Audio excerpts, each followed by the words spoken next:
wabarakatuh. Waalaikumsalam warahmatullahi wabarakatuh. Allahu Akbar, Allahu Akbar, Allahu Akbar, Allahu Akbar, Allahu Akbar, Allahu Akbar, Allahu Akbar, Allahu Akbar, Allahu Akbar, walillahil hamd. Alhamdulillahi rabbil alamin, wassalatu wassalamu ala asyrafil anbiya'i wal mursalin wa ala alihi wa sahbihi ajma'in. Ashhadu an la ilaha illallah wahdahu la syarika lah wa ashhadu anna Muhammadan abduhu wa rasuluh la nabiyya ba'da, amma ba'd. Fa ya ibadallah, inni usikum wa iyaya bitaqwallah, faqad fazal muttaqun. Ittaqullaha haqqa tuqatih wa la tamutunna illa wa antum muslimun. Qala Allah Ta'ala fil Qur'anil Karim, na'udzu billahi minasy syaithanir rajim. Bismillahirrahmanirrahim. Inna a'tainakal kautsar fasholli rabbika wanhar, inna syani'aka huwal abtar. Shadaqallahul alim. Ma'asyiral muslimin, jemaah Aidil Adha rahimakumullah. Allahu Akbar, Allahu Akbar, Allahu Akbar, walillahil hamd. Sepanjang malam gemuruh kalimat takbir, tahlil dan tahmid berkumandang bersama dan menggetarkan hati, menyentuh kalbu jiwa-jiwa yang beriman. Lalu pagi ini dengan penuh kebersamaan, walau ada perbedaan, ada yang datang dengan berjalan kaki, memakai kendaraan, berjalan dengan cepat, laki-laki dan perempuan, tua, muda, sedih ataupun gembira, semuanya datang untuk berjamaah bersama di hamparan bumi Allah, menghidupkan sunnah sebagai bukti rasa cinta kepada Rasulullah Sallallahu Alaihi Wasallam. Sementara saudara-saudara kita yang menjadi tamu Allah di tanah suci dengan busana ihram, mereka sedang berjuang keras melaksanakan rangkaian ibadah haji. Pada tanggal 8 Dzulhijjah, mereka berangkat dari Mekah di Arafah.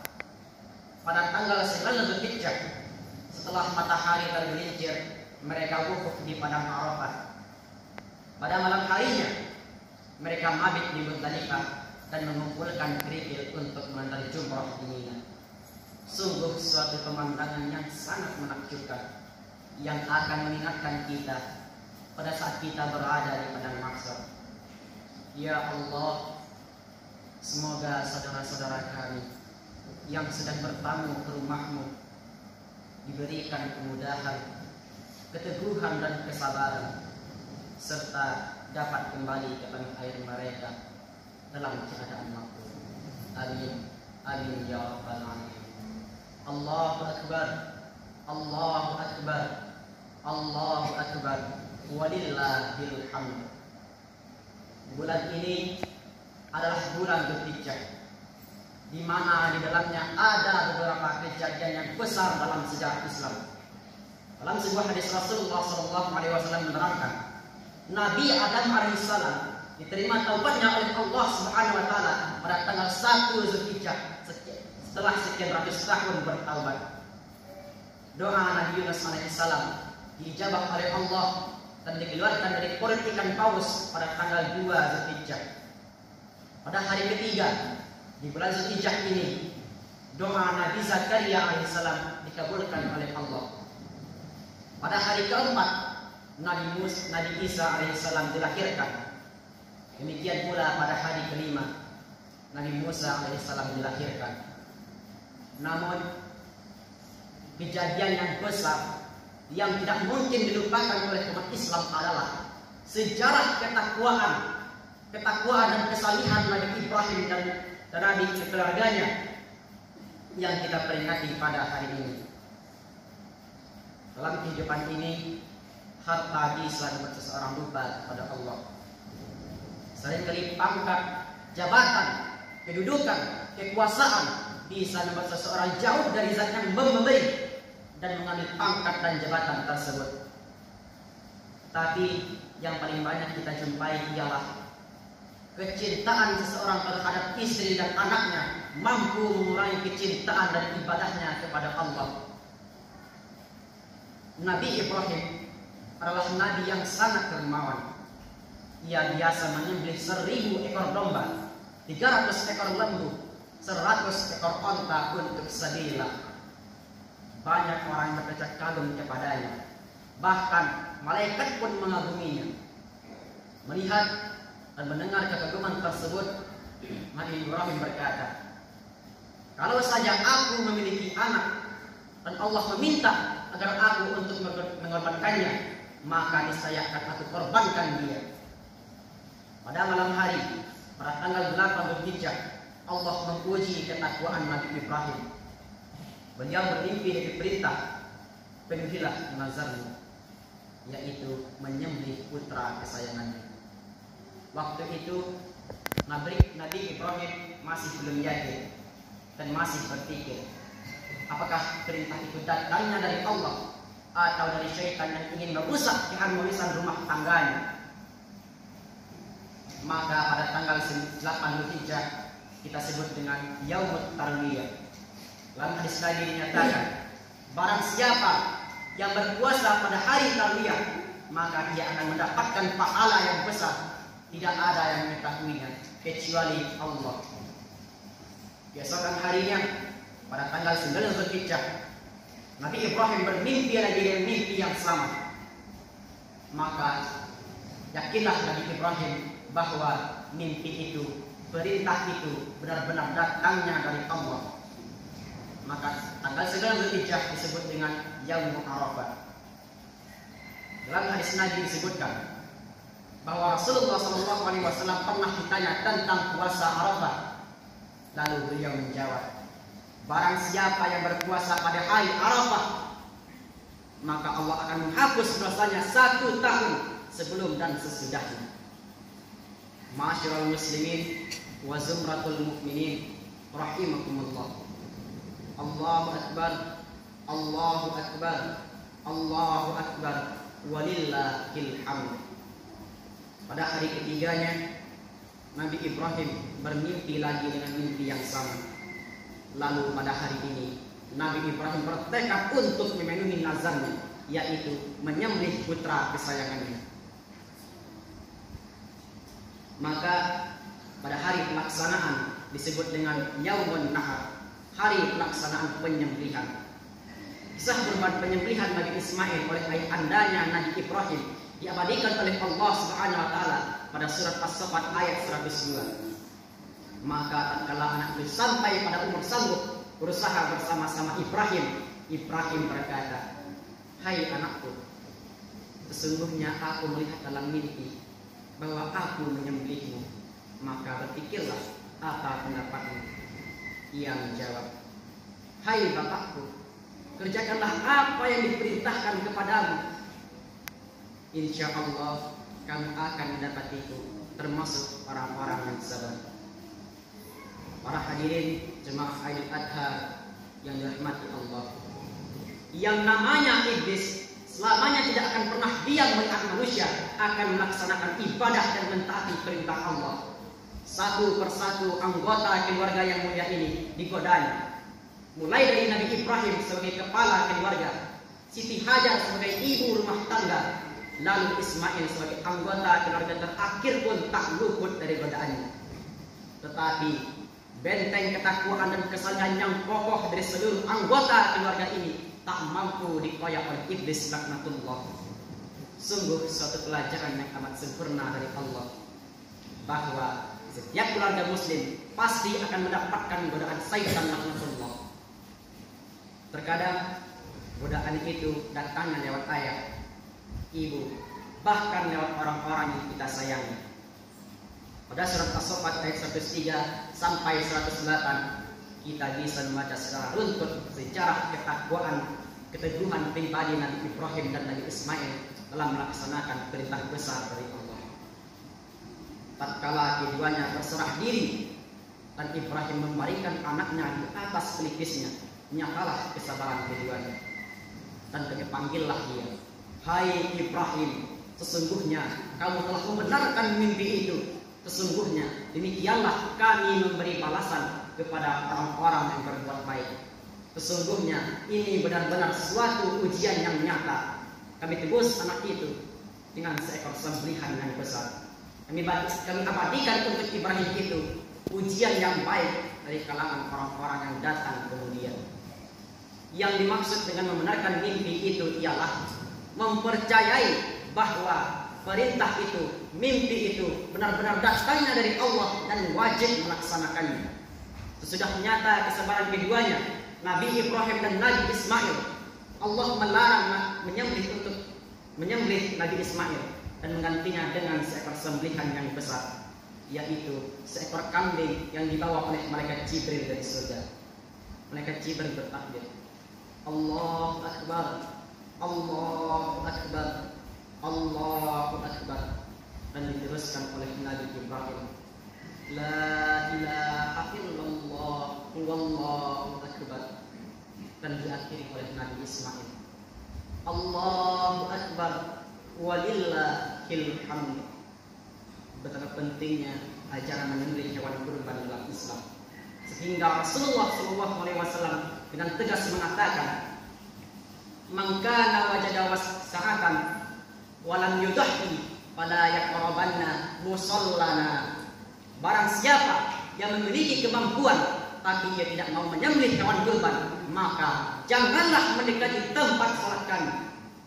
Dari larangan Rasulullah SAW tersebut, sehingga sebagian para ulama menyatakan bahwa berkorban hukumnya ialah wajib atas mereka yang kaya. Dan pendapat lain yang lebih kuat menyatakan bahwa berkorban itu hukumnya ialah sunnah muakkad. Bila saat ini kita masih belum memiliki kemampuan untuk berkorban, insya Allah kita hanya akan datang Allah memberi rezeki kepada kita cukup untuk berkorban. Sebab pahala yang berkorban sangatlah besar, sebagaimana yang diriwayatkan. Sesungguhnya Nabi Daud bertanya kepada Allah, "Ya Allah, apa pahala umat Muhammad yang berkorban?" Allah Subhanahu wa taala menjawab, pahala bagi orang yang berkorban ialah Allah memberi satu helai bulu hewan kurban dengan 10 kebaikan, menghapus karenanya 10 kejelekan, dan mengangkat karenanya 10 derajat. Dan setiap helai bulu hewan diganti di sebuah istana di surga, dan satu bidadari yang amat jelita, dan satu hewan tunggangan yang bersayap. Sedangkan orang yang memiliki kemampuan untuk berkorban tapi ia tidak mau menyembelih hewan kurban sehingga ia meninggal, maka dikhawatirkan ia meninggal dalam keadaan su'ul khatimah. Sebagaimana sabda Rasulullah SAW, barang siapa yang memiliki kemampuan untuk berkorban tapi ia tidak mau berkorban sehingga ia meninggal, maka ia bisa meninggal dalam keadaan Yahudi dan bisa juga dalam keadaan Nasrani. Allahu Akbar, Allahu Akbar, Allahu Akbar, walillahil hamd. Semoga seluruh anggota keluarga dapat memetik pelajaran indah dari kisah keluarga Nabi Ibrahim yang menjadi ayat. Semoga menjadi ayat yang adil, demokratis dan bijaksana, sebagaimana Nabi Ibrahim yang mengajak putranya Nabi Ismail untuk bermusyawarah dalam melaksanakan perintah besar dari Allah. yang ditakdir oleh Allah menjadi ibu. Semoga bisa meneladani Siti Hajar, profil ibu rumah tangga yang mendukung, membantu dan mendoakan suami dalam melaksanakan perintah Allah. Yang saat ini masih anak-anak, remaja dan seperjuangan dengan saya, semoga kita bisa meniru kesalihan dan ketakwaan Nabi Ismail dengan keimanan yang menancap ke lubuk hati, sehingga ia sabar dan ikhlas untuk berbakti kepada kedua orang tuanya, sekalipun ia dikorbankan oleh ayahandanya demi melaksanakan perintah dari Allah. Fa'tabiru ya ulil absar la'allakum turhamun.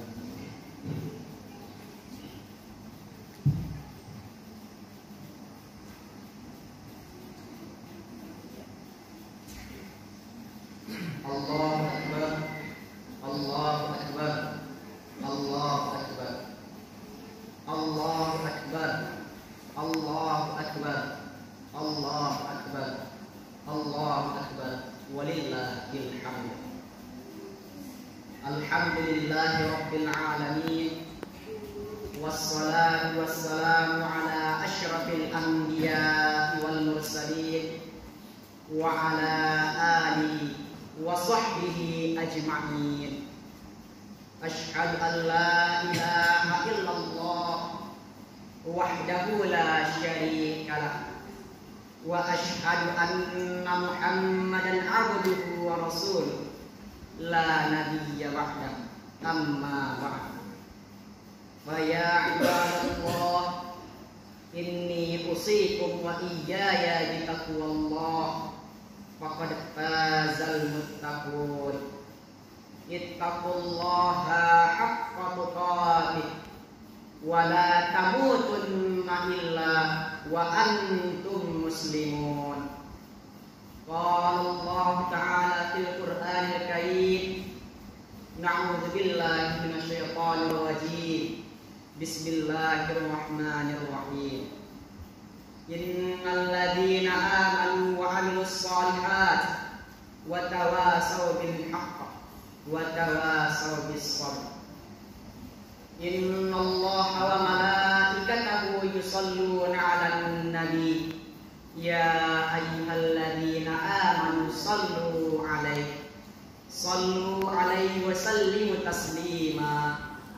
Allahumma salli 'ala Muhammad wa 'ala ali Muhammad kama shallaita 'ala Ibrahim wa 'ala ali Ibrahim wa barik 'ala Muhammad kama barakta 'ala Ibrahim fil alamin innaka Hamidum Majid.